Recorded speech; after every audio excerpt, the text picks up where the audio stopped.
Hello everyone, today we're going to be doing a deck tech for Blim Comedic Genius. Blim is a Rakdos 2 imp flying 4/3, and he says whenever he deals combat damage to a player, that player gains control of target permanent you control, then each player loses life and discards cards equal to the number of permanents that they control but don't own. Welcome everyone to Blim Gift Giving.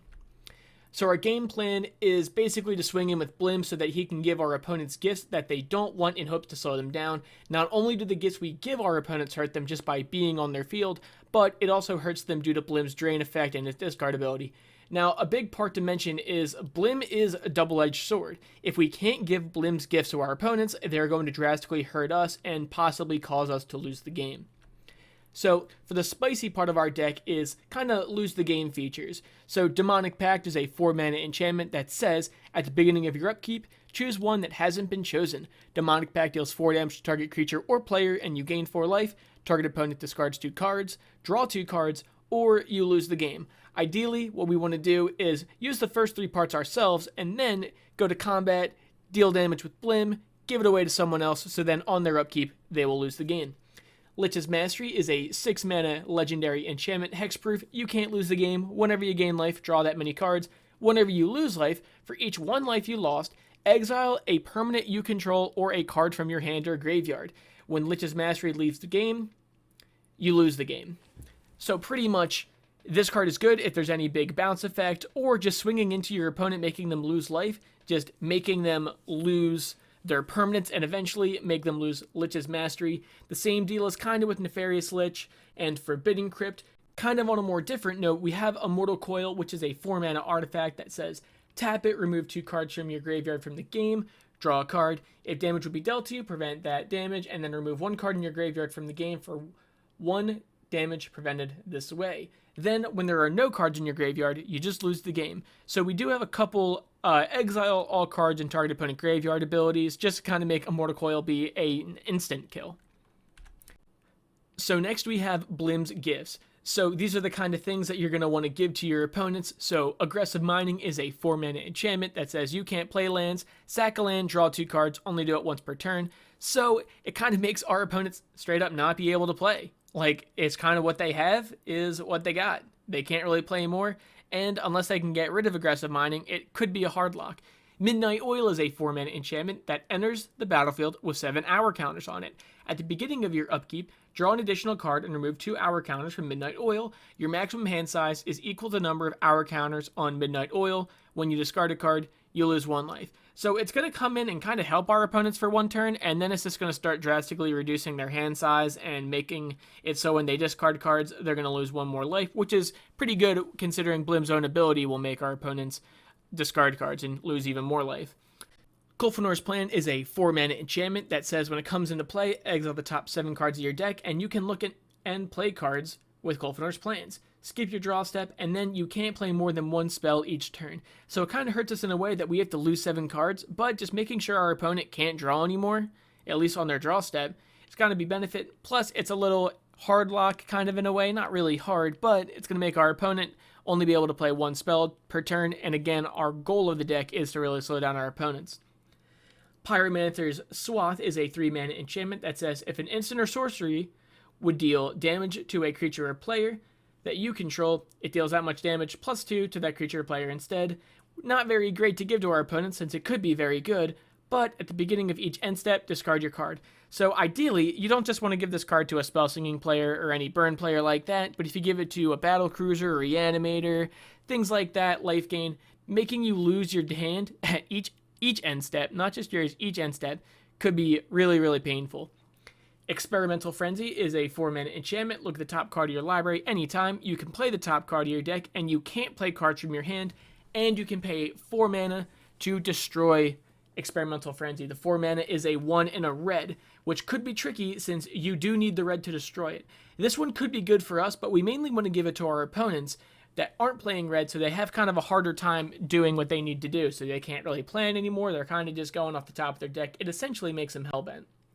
Oathlim Duel is a 4-mana enchantment. For each damage you would be dealt or 1 life you would lose, sacrifice a permanent you control or choose a card from your hand and discard it. You cannot sacrifice Oath of Limb Duel this way. Ignore this effect if you control no other permanents other than Oath of Limb Duel, but you can pay 2 black and draw a card. That's kind of the upside, but really when you take any damage, you're sacrificing lands, permanents, tokens, enchantments, artifacts, all that good stuff, and even discarding cards. Paying 2 black to draw a card for your opponents really isn't going to help them out over the end. So basically, since they're going to be getting hurt a lot more than the benefit gives. Crown of Doom, 3 mana, artifact. When a creature attacks you or a planeswalker you control, it gets +2/+0 until the end of turn. Then you can pay 2 mana, target player other than the Crown of Doom's owner gains control of it. Activate this ability only during your turn. So this card's kind of cool. We can give it away without using Blim, but even just doing it using Blim, it's still a fine giveaway. So basically, the player who will now have this card, whenever they get attacked, the attacking creatures that attack them will get +2/+0. So not only is it going to deal more damage to our opponents and it can't hurt us, but it also makes them kind of sink mana to be able to give it away from them. And they can only do it their turn too. So what you can do with it, or your opponents at least can do with it, is pay 2 mana, give it to someone else, right? And then have their board swinging for a lot more. Jinxed Idol and Jinxed Choker, very similar cards. Jinxed Idol, 2 mana at the beginning of your upkeep, deals 2 damage to you. Sacrifice a creature, target opponent gets control of Jinxed Idol. Jinxed Choker, however, is 3 mana. At the end of your turn, target opponent gains control of Jinxed Choker and puts a charge counter on it. At the beginning of your upkeep, Jinxed Choker deals damage to you equal to the number of charge counters on it, and then you can pay 3 mana to put a charge counter on it or remove one from it. Just a lot of incremental damage. You can just give it away whenever, and it can really hurt your opponents in the end. And it's kind of a forced giveaway because it's at the end of your turn. Aside from gifts, Blim is also bringing his friends to the party. He will bring Plague Reaver, which is a 3 mana 6/5. At the beginning of your end step, sacrifice each other creature you control. Then his other ability says, discard 2 cards, sacrifice Plague Reaver. Choose target opponent, reveal Plague Reaver to the battlefield under that player's control at the beginning of their next upkeep. So, you're basically going to have to discard 2 cards just to be able to keep your field. And also, I mean, worst case scenario, speaking as an opponent, a 6/5, if you have nothing else, doesn't really hurt you. It really only hurts you if you do have a lot of creatures. But either way, they're either going to have to discard their cards to give it away or lose their field. And we are okay with either of that happening. Grid Monitor and Steel Golem each just say you can't play creature spells, so your opponents can't play creature spells anymore. Golden Knight Castigator is a 4 mana 4/9 with flying and haste. Basically, damage dealt to the owner of Golden Knight Castigator is dealt double damage, or rather the controller of Golden Knight Castigator is dealt double damage, and double damage is dealt to Golden Knight Castigator. So basically, one-sided damage doubler to one opponent. Abyssal Persecutor is a 4 mana flying trample 6/6. You can't win the game and your opponents can't lose the game. You just give it to someone else, they now can't win and you can't lose the game. So taking damage from the 6/6 really isn't that big of a deal. Now, there's 2 things I want to say about these cards, or rather one thing. An issue with them. They both have flying, which means we can't really sneak in with Blim. Now, it's not the end of the world, but these ones are very tricky, and you do have to be careful who you give these to make sure you can get in with Blim. Phyrexian Negator is a 3 mana 5/5 with trample, which is an excellent rate, but it says whenever it's dealt damage, sacrifice a permanent for each 1 damage dealt to it. Not only is it a terrible attacker, it is a terrible blocker. Burn spells will ruin your day, and you generally just don't want them on your field. You just don't want to be able to sacrifice all your permanents just because you have this burden that Blim gave you. Rust Elemental is a flying 4/4 for 4. Flying doesn't really matter because it says at the beginning of your upkeep, sacrifice an artifact other than Rust Elemental, and if you can't, you tap him and you lose 4 life. So he's already dealing the damage. 4/4 for 4 flying is a great rate, and since your opponents are eventually going to have to tap him down, since they won't be able to sacrifice all these artifacts, you will be able to still swing in with Blim. Wretched Annulid. 2 mana, 3/3. Whenever a creature comes into play, you lose 1 life. You give it to your opponents. It's mainly just to hurt them for token effects, and just kind of go wide strategies in general. Next, we have Cinder Giant, a 4 mana giant, 5/3. During your upkeep, Cinder Giant deals 2 damage to each other creature you control, which is very good because, essentially you go to combat on your turn, you swing in with Blim, you give it away, and then on their upkeep, they have a little mini board wipe.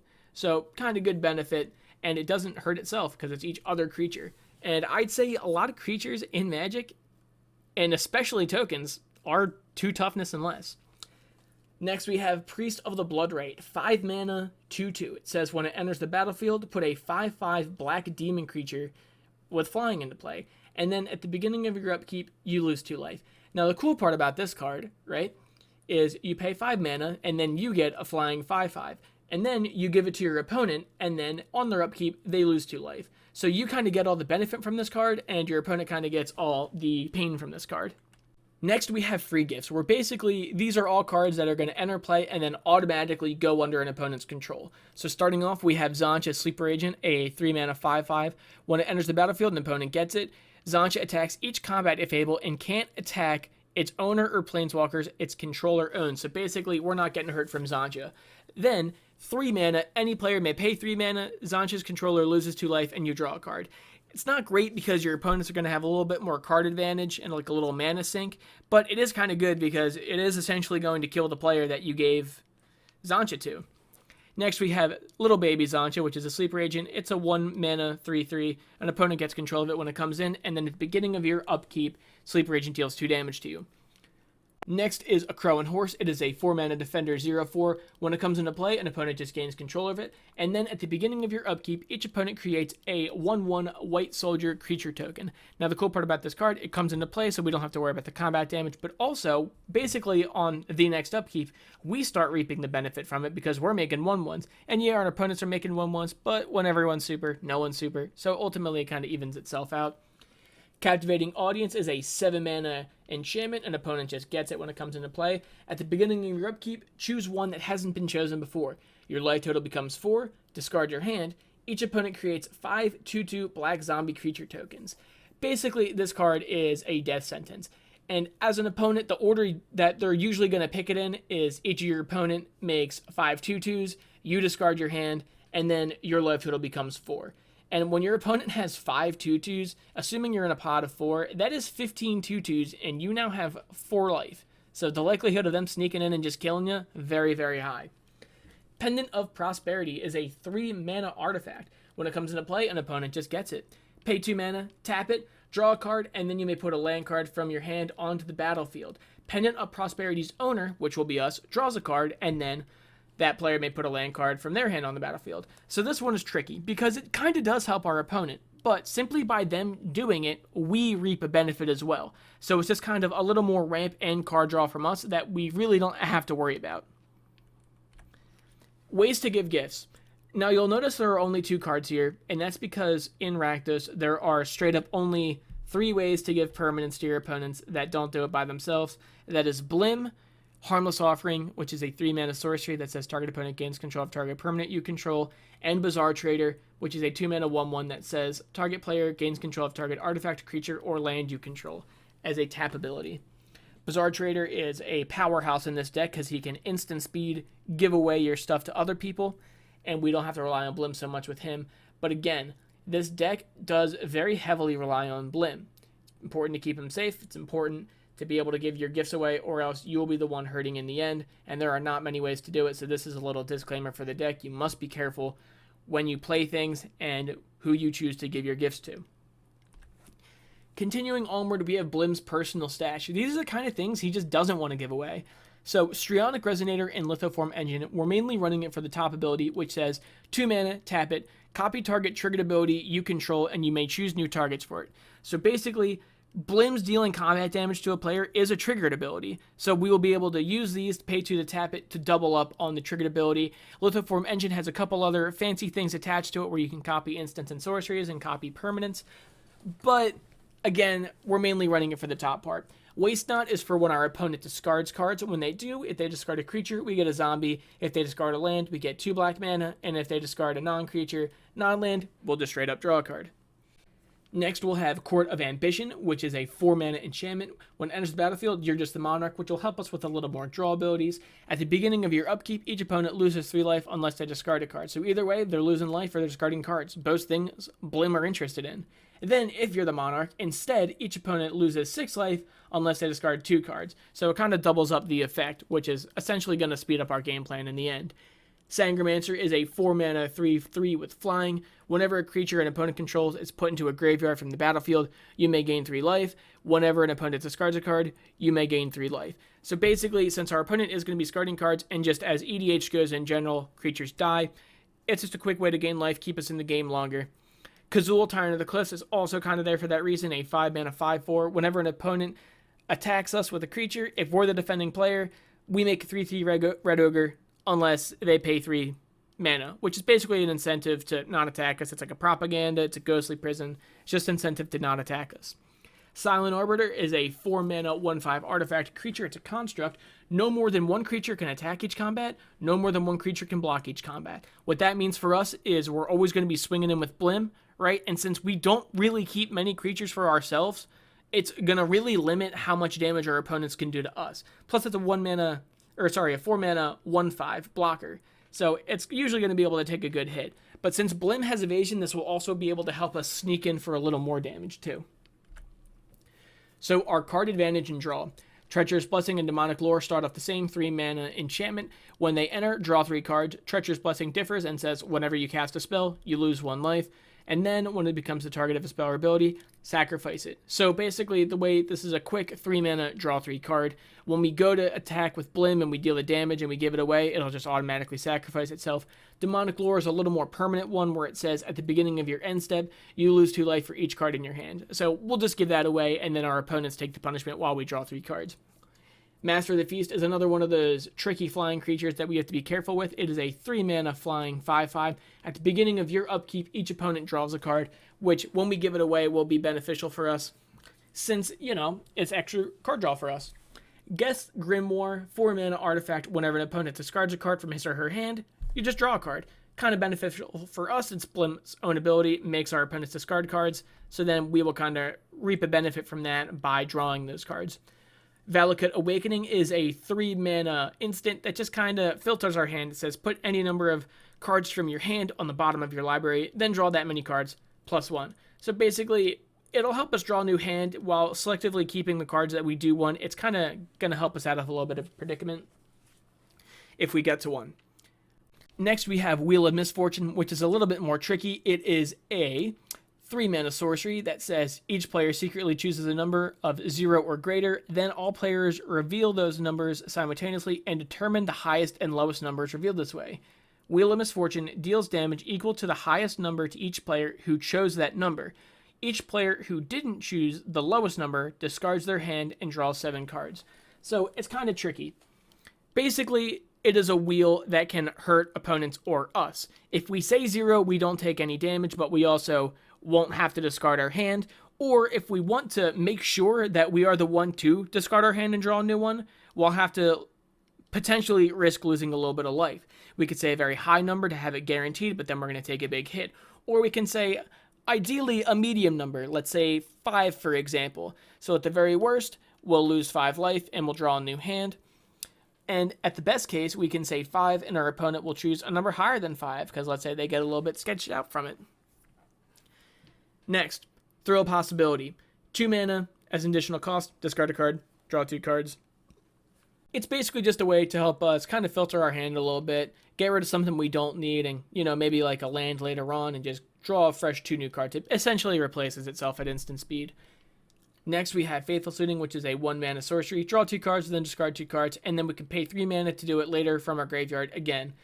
Again, it is just quick, little hand filtering. There's not many great ways to draw cards in Rakdos, but Faithful Suiting, Thrill Possibility, they're definitely some of the better ones, since we can kind of get them back from the graveyard later using other miscellaneous abilities and things like that. Removal. So, we're running 2 big nukes in the deck, Last One Standing and Blasphemous Act. Last One Standing is a 3-mana sorcery, choose a creature at random, then destroy the rest. We kind of use these as kind of a last resort if we are going to die, usually as nukes go, because we don't want to kill Blim, we don't want to kill the friends we give to our opponents if that kind of happens. But either way, the best case scenario with Last One Standing is Blim is chosen at random, and then we destroy all the other creatures, and then we can continue giving gifts away. Blasphemous Act will never cost 9 mana because it costs 1 less to cast for each creature on the battlefield, and it just deals 13 damage to each creature. So, not many creatures in Magic are 13/13s, but again, I think it will kill them. Dreadbore is just a quick sorcery, 2 mana sorcery that says destroy target creature or planeswalker. Just a quick hard removal. Chaos Warp is 3 mana, instant target permanent, gets shuffled into its owner's deck, then reveal the top card of his or her library. If it's a permanent card, he or she put it onto the battlefield. So basically, it's removal that can get rid of anything. And if we really need to in a pinch, we could use it on our own stuff to hopefully whip out like a big bully spell to give to our opponents. Next, we have Rakdos Charm, which is a 2-mana instant that says choose 1. Exile all cards from target player's graveyard, destroy target artifact. Each creature deals 1 damage to its controller. Now, the reason this is a really good card in this deck, we'll start from the bottom up. 1, each creature deals 1 damage to its controller. So we're not going to have many creatures, so maybe we'll take like 1, 2 damage, 3 damage, 4 damage tops. Not really much, right? But if we're playing against a token deck or a battle cruiser or really just any go-wide deck, it can really deal a lot of damage. If it's like a token deck, it can deal upwards of 20 damage. And even just regular battle cruisers, just a quick 2 mana, deal like 5, 8 damage to something. Pretty good. Next, we'll destroy target artifact. Just a classic, hey, get rid of something that's a problematic artifact, like let's say a Great Henge or something of that nature. And for the top effect, exile all cards from target player's graveyard. Now, if you guys remember from earlier, we mentioned a card called the Immortal Coil. The Immortal Coil says, basically, if it's the controller of the Immortal Coil has no cards in their graveyard, they lose the game. So if we can give the Immortal Coil to someone else and then exile all the cards in their graveyard with Rakdos Charm, they'll just instantly lose the game. Now, that's not the main reason in this deck, but it is a little meme one. The main reason that part's in the deck is just because if we're going against a Reanimator deck or things like that, a flashback deck, it can kind of deal a little bit of damage. Next, we have Terminate, kind of like Dreadbore, just doesn't hit Planeswalker. It is an instant that just destroys target creature, and it can't be regenerated. Bedevil is a super removal, just instant destroy target artifact, creature, or Planeswalker. Can really hit the best of whatever's on the field that you don't want to deal with. So now we have our combat tricks, and if you look at the top, Blim does wear a lot of shoes. We have Lightning Greaves to give him Haste and Shroud. We have Trailblazer's Bloots to give him non-basic land walk, which basically says he's unblockable as long as the defending player controls a non-basic land. Swiftfoot Boots to give him Hexproof and Haste.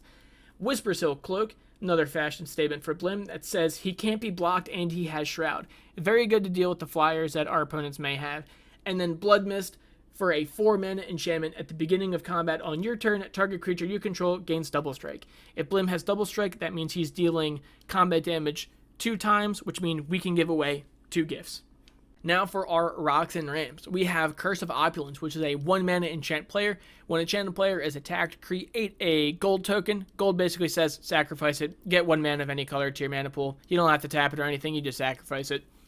Kind of good since we can just give it to someone early on and then we will kind of reap a benefit. Yeah, it'll help our opponents, but again, we're kind of in it for ourselves and hopefully our mean gifts will make up for it in the end. Then we have Soul Ring because it's Soul Ring, Arcane Signet for another quick ramp to get the colors. Talisman's also kind of there just to kind of give us our colors or just another mana of any color. If we do need to get one of our colors, it will hurt us a little bit, but that's kind of okay in the end because it's just 1 damage. Mind Stone to give us 1 extra mana, and also we can sacrifice it for 1 mana to draw a card. Rakdos Signet for some hard filtering, and Fellwar Stone, which is anti-Arcane Signet, which is usually someone in a 4-person pod will also be running black or red, or even if they're running a land that can tap for a mana of any color, will still be beneficial for us. Next we have our utility lands. We will start with Bojuka Bog, which is enters tapped, and it will exile all cards from target player's graveyard. A fun little meme with Immortal Coil and things like that, but again, mainly just for Reanimator effects, and it adds a black. Shizo, Death's Storehouse, to tap for a black, and also be able to give Blim Fear until end of turn, which will make him just a little bit harder to block.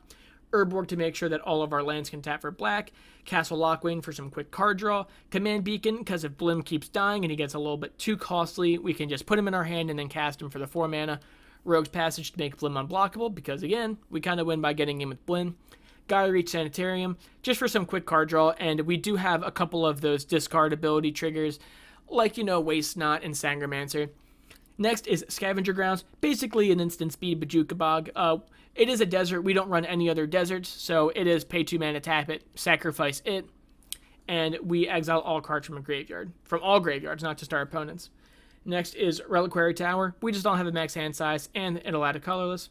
And Rick's Mahdi Dungeon Palace to add 1 colors to our pool, or we can pay Rakdos 1. Each player discards a card, including us. Activate this only when we can do a sorcery.